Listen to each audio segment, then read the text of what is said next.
Ijiwo jodak maluora Mashianda e kaunti ma Kakamega mondo mi oyar badgi e pidho alode mong'ere kaka alode mag nyaluo.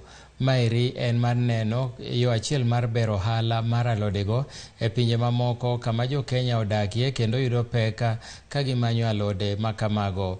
Kane oloso e yango kambi mar ng'wedo alodego eko ma Kakamega, jata tije mar kambi noero James Shikwati ne ojiwo jopur mondo mi opidh alodego eko moloyo geno mana kuom pur mar bando kaachiel gi niang'. Nomedo ni alodego eko kawo thuolo machuok ahinya e puodho moloyo kit chiemo mamoko. Bende osingo mar rango nengo makare ne jopur mag alodego. Bende nonyiso chir ni jopur kik bed kod kibaji mar lal nikech gibiro tiyo kod yore manyasani e tuoyo kendo keto alodego kare kapok otergi e chirni maloka. So what you're looking at is a mito that can stay in this tin for 1 year. So if you buy today, be sure you'll have it in your stock until next year, a time like now, and they wouldn't have gone bad. The same to the 250 grams and the 500 grams. Another thing is these vegetables, since they have been sun-dried, they will be accessible all year.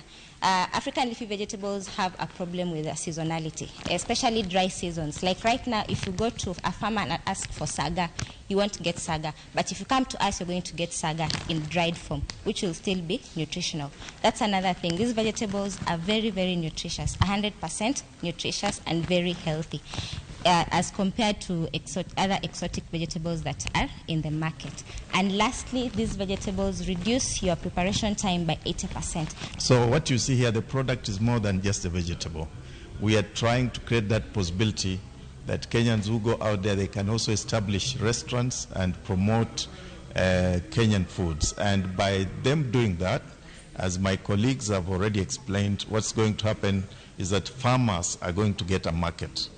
And when farmers get a market, of course, livelihood improves. They'll pay their fees for the children, and they'll also have a better livelihood. So really that's the message that we are having here about our diaspora. We are taking care of you.